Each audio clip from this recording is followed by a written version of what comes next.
pensando da seguinte forma: é claro que o campo magnético não possui cor. E também sabe que é claro que não tem cheiro, não possui cheiro. Ninguém consegue sentir o cheiro do campo magnético. Mas e quanto aos ruídos? Muita gente pode falar, mas ao passar perto de um transformador que funciona por eletromagnetismo, eu escuto um ruído. Sim, está correto. Realmente o equipamento produz algum ruído. Porém, não é propriamente do campo eletromagnético, e sim da reação física que ele causa nos componentes internos, principalmente metálicos, daquele equipamento. O campo eletromagnético faz com que as partes metálicas vibrem conforme a sua variação, e essa vibração produz ruído, produz um som característico de cada equipamento, devido à interação desses componentes com o campo magnético, ou seja, o barulho proveniente desse equipamento são dos componentes que podem estar vibrando por conta da interação com o campo magnético. Outra questão muito importante que nós devemos ter atenção nesse parágrafo é essa menção a respeito dos equipamentos de segurança, de proteção individual e também proteção coletiva. O uniforme do eletricista não é basicamente só um uniforme. Ele também é considerado como um EPI. Por que ele é um EPI? Ele deve respeitar alguns critérios de segurança para a proteção do trabalhador durante a sua atividade. E de onde eu tiro essa informação? Daqui, da NR10. A NR10 ela foi atualizada agora, dia 31/7/2019, a respeito dos tópicos aqui da NR10. Então eu vou dar um spoiler, já que a gente está falando sobre eletromagnetismo. A gente dá um Ctrl F aqui e vamos pesquisar a palavra. É bom que já aprende aqui a gente a criar o hábito de pesquisar na norma mesmo as referências aí de segurança. E um dos métodos que eu uso é procurar algumas palavras-chave, né, que vão esclarecer, vão mostrar o tópico aonde essa palavra-chave se enquadra, e aí eu consigo buscar o assunto que eu estou pesquisando. Por exemplo, nesse momento a gente está falando dos equipamentos de segurança individual e coletivo.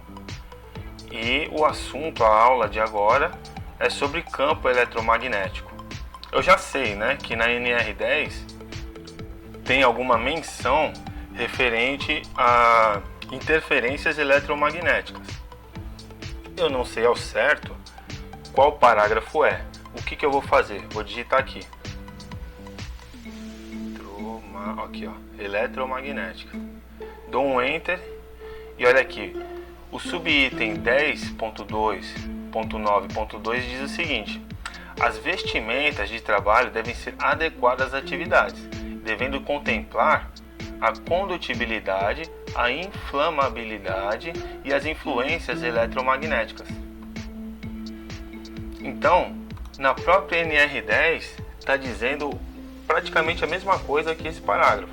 A diferença é que isso aqui é um parágrafo que eu digitei, né?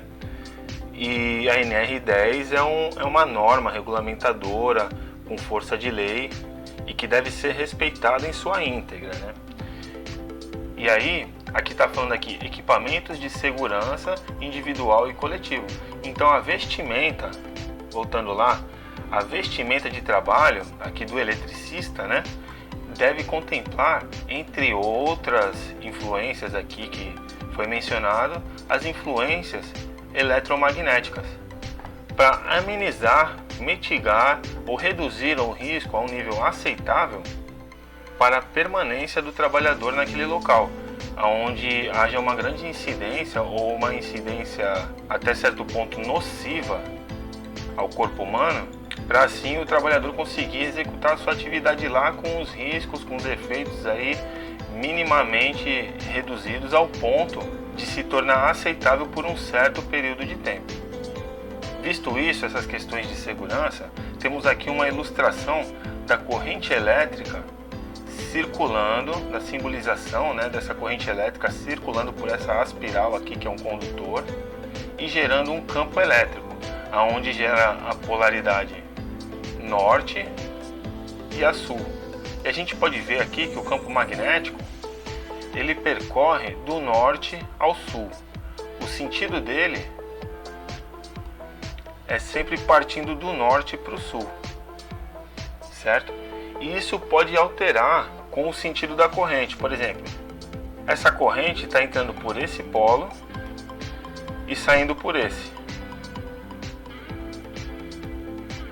Isso faz gerar um campo magnético nesse sentido aqui, do norte para o sul, ou seja, da direita para a esquerda, e volta, entra novamente, da direita para a esquerda.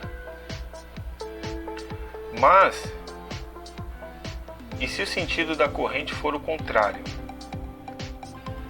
Aí, meu amigo ou minha amiga, a diferença seria no sentido do campo magnético. Reparou que as setas aqui do campo mudaram de direção conforme as setas da corrente mudaram de direção também. Mas o que acontece? Então quer dizer que o campo magnético vai deixar de fluir do norte para o sul, né? Nos dois sentidos aqui em cima e embaixo, do norte para o sul? Não, na verdade não. Na verdade o que vai acontecer é que esse lado vai deixar de ser o norte e esse lado vai deixar de ser o sul. E aqui vai se tornar o novo sul e aqui vai ser o novo norte. Então tudo depende do sentido por onde circula a corrente. Existem alguns outros fatores, né, que determinam a questão da interferência eletromagnética em um outro corpo além do emissor, né? Nesse caso aqui, o emissor a gente considera essa bobina aqui, que é o ponto de partida, de origem do campo eletromagnético. E o receptor pode ser qualquer outro objeto aqui nas proximidades, sendo até mesmo uma pessoa aí que esteja próximo e suscetível aí às influências do campo eletromagnético.